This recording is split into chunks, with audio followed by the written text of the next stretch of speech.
everyone, and welcome to my Coding and Mental Math channel. Today I will teach you how to make a fully working alarm clock and timer app for Android devices. First, we will create a project and name it appropriately. No white spaces in between the words of the project name. So this is the first screen, the default screen of our app. We will have two screens in this app. One screen will be for the alarm clock and the second screen will be for the timer. I will first make the user interface, that is the front end of the app. So as screen 1 is the alarm clock screen, we will be needing 3 layouts for this screen. Layouts, as I told you before in my previous class, are a way of arranging the user interface components in a special way, for example horizontal or vertical. We will be needing 3 horizontal arrangements, so I will just drag and drop. Now I will make all these horizontal arrangements, the layouts, fill the parent in terms of width, and they will be 30% in terms of height, and so that I'm able to center all the elements within them, I will be aligning them horizontally in the center and vertically also in the center. Fill parent, height 30%. I'm also giving these layouts dark gray color, and I will also be giving the screen 1 dark gray color, so the entire front end looks dark gray. Okay, so the layouts are done. I also need a label that will be telling whether the time is set or not, and I will be putting it between the last 2 layouts. We'll color it white and make it fill the parent too. Font size 30, and this is the default statement, that is no alarm has been set. I will align it in the center and I will give it the height 10%. Now I will be adding a time picker control to the first horizontal layout, 2 buttons in the second horizontal layout, and 2 more buttons in the last layout. These are the toggle buttons for shifting between the alarm clock screen and the timer screen. I will name them appropriately here too, and I will be changing the text so that it tells what the button is doing. Okay, so I've named them appropriately and I've changed the text on them. I will be making all of these buttons yellow with white text, and I will be changing their width to be 45% and height to be 10%. Font size to be 25.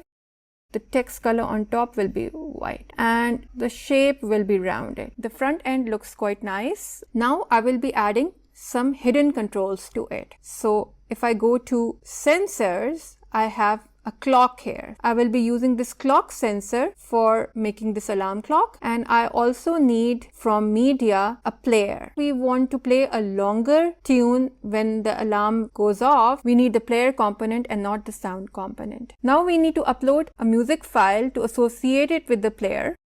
When the file has been uploaded, just click on player 1 and choose it as the source and make the volume 100. We will make the start alarm button disabled in the beginning because we want the user to first select a time, and when a proper time has been selected, then only the person can start the alarm. Okay, now we will go to blocks and we will click on timer picker when timer picker dot after time has been set. That is, the user has set the time, then we will enable the start alarm button. So set alarm button dot enabled, and what will come in enabled, we want it to be true. So we will go to logic and we have these true false blocks here. So we'll just drag it and put the true block here. So now the button is enabled, and now we will come to the main part of our alarm clock, that is when the start alarm button has been clicked. What should happen? When start alarm button is clicked, we need to set up a timer using the clock component. This set clock timer interval should be in milliseconds. So we have to give it the time in milliseconds, and 1 minute has 60,000 milliseconds. So the user has picked a time and we have a current time, that is the time on the clock at this exact moment, and our program should calculate the difference between these 2 times and convert it into milliseconds and give this time to this timer interval. Now we have to consider 2 things. The first is that the alarm time is, for example, 3 p.m. and the current time on the clock is 1 p.m. First we have to convert it into minutes. So 3 p.m. will become 180 minutes and 1 p.m. will become 60 minutes. and when we subtract them, we will get 120 minutes. And this is a positive number. So all is well here. We will just multiply this 120 minutes by 60,000 and give that as a timer interval to our clock. But the second situation is that the user has chosen 1 p.m. but the current time on the clock is 2 p.m. So basically it will be running after 23 hours. So when we convert it into minutes and do our maths, so 60 minus 120 is minus 60 minutes. So this is negative. So we will need to add 1440 minutes to it, which is equivalent to 24 hours to run it properly. So it will now run after 23 hours. We have to use all this logic using if-else statement. Okay, we are going to use the control and drag this if-else block inside there. We are going to get what the user has chosen in the time, and we can get the minute, and if you just duplicate it, and we can choose the hour. So this is the user chosen minutes and user chosen hours, and we need to convert this hours into minutes by multiplying it by 60. So we need to get the total time in minutes that has been chosen by the user for the alarm. So we will go to math, and this is the multiplication block, and we plug in r here, again go to math, and just this is a constant, so this is 60, and plus plug in these values.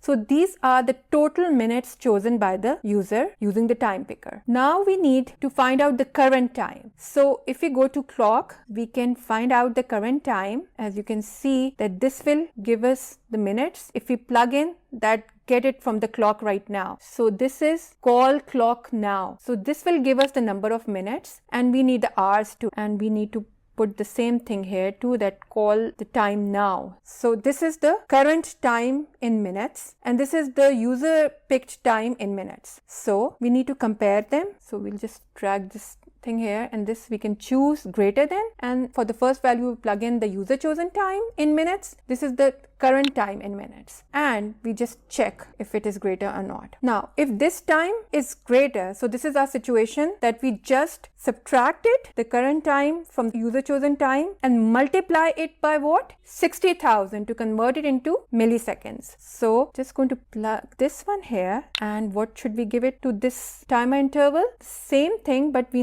need a minus here. Get the minus block, and we need the multiplication block too, okay, for multiplying by 60,000 to turn it into milliseconds. 1000, this we just duplicate, put here, and this we just duplicate and put here. So this is the difference between the two times, and we just plug it in this puzzle here, and this is the timer interval in the first situation that we discussed before. This situation where the difference is positive. When the difference is negative, we just need to add this extra 24 hours in minutes to it to get the proper alarm. This is the second situation, and in this case just duplicate it, and we just need to, before multiplying by 60,000, we just need to add here those extra minutes, 1440, which is actually 24 hours in minutes, and take this block and plug it here and put it in there, and this is all good. See here, we are not adding the 1440 minutes, and here we are adding it. Now, once we have set the time, we have to tell the timer that it's enabled now. So go to clock.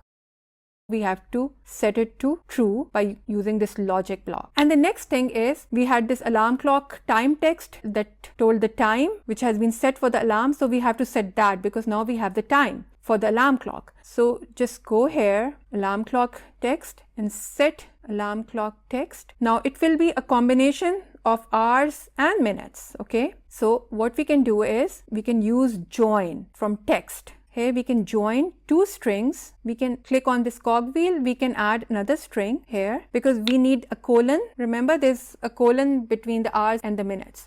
Just duplicate it and put it here, and duplicate it and put it here. No need to look again and find that particular block. It's right in front of me. So I just duplicated it and put it here. So this is hours and this is minutes, and this is an empty string, and I can just plug in a value here, and that is the colon. Okay, and last but not the least, we need to have this player play a sound when the timer expires. Okay, so just go to clock, and this when clock timer, this code is run when the timer has gone off. So we're just going to go to player and call player.start, and we also need to disable the timer so that it doesn't run again and again. Okay, make it false. We need to set this thing again, and we can delete them by just dragging them to the dustbin. So this is a working alarm clock part of our app. The timer part is very similar because we will be taking in the hours, minutes and seconds directly from the user, and we will be just converting them into milliseconds. Exactly the same way we will be giving the timer interval. So let's go ahead and do that code quickly. Just go to add screen, and this is now the timer, and I will be quickly making the timer screen part. Instead of time picker here, we will have these text boxes here that will take in the time. Layouts have been set, and just the text box, just drag 3 of them here. Also, don't forget the clock and player with its source set to the music file. Now we go to the code.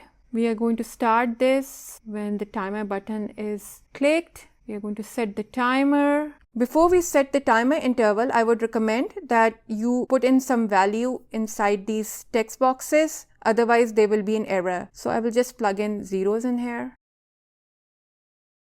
Back to code, set the timer interval to what? Now we are going to get the number inside this. So ask text.text, okay, and just duplicate it, choose minutes, duplicate it and choose seconds. So these are the values inside these text boxes, and I have already made these plus and multiplication boxes ready for them. So I just need to plug in hours inside this multiplication block to get the minutes, the hours in minutes, and I just need to add this to get the total number of minutes. And we just to multiply it by 60,000 to get the total milliseconds. Now what to do with the seconds? We can multiply them by 1000 and this will be converted into milliseconds, and we add this whole result together, and these are the total number of milliseconds for the timer, and just set the timer interval. So this was simple maths happening here to get the total number of milliseconds from the user provided time. The rest is exactly the same as what we did for the alarm clock. And I need to set the timer label. I've made multiple joins of strings or text values. So hours, minutes and seconds, okay, is the block for when the timer actually runs, same as the alarm clock. Another thing is that we need the toggle buttons to shift between the two screens. So just go to alarm clock button and write the code for that. So when alarm clock button is clicked, we need to go back to the alarm clock screen. Just go to control and open another screen, text, and just name the screen here. Also, we need to have a way of stopping the timer, otherwise the tune will continue to play. So we had the stop timer button. So when stop timer button is clicked, we want that the player should stop playing.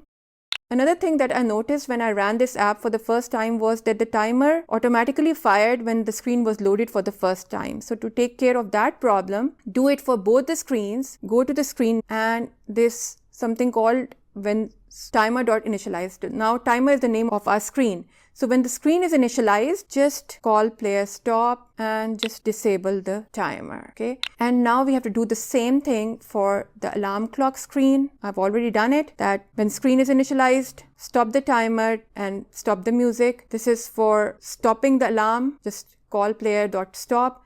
And this is for the toggle button, that go to the timer screen when timer button is clicked.